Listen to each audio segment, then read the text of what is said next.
ఓం నమో వెంకటేశాయ. అందరికీ నమస్కారము. వాటర్ తీసుకోకపోవడం వల్ల మన దగ్గర బ్యాడ్ స్మెల్ వస్తూ ఉంటుంది. అండ్ అలాగే మన యూరిన్ కూడా స్మెల్ ఉంటుంది.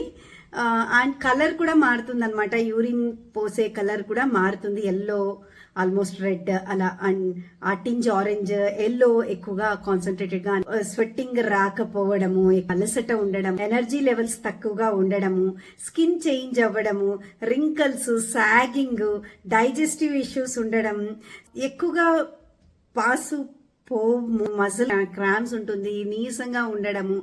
డీహైడ్రేషన్ అంటే నిజంగా వాటర్ అంశం బాడీలో ఇంకా కూడా మనం ఈ సైన్స్ వచ్చిన తర్వాత కూడా తీసుకోకపోతే మనకు నెక్స్ట్ వచ్చే స్టేజ్ అంటే 2% బాడీలో వాటర్ తగ్గిన తర్వాత వచ్చే సిమ్టమ్స్ ని డీహైడ్రేషన్ అని చెప్తాం. లో వచ్చి మనకు హెడేక్ వస్తూ ఉంటుంది.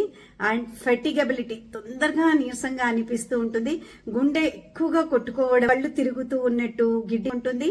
అండ్ ఎక్కువగా హాట్ ఫ్లష్, బీపీ తగ్గిపోవడం మనకు డీహైడ్రేషన్ ఉండడం వల్ల.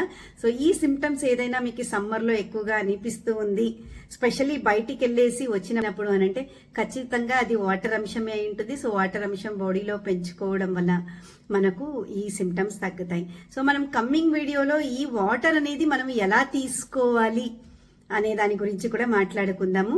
So how to drink water is very important. Thank you so much and have a great day. మీకు నా వీడియో నచ్చితే లైక్ చేయండి, సబ్స్క్రైబ్ చేయండి, మరి అందరికీ షేర్ చేయండి. ధన్యవాదములు.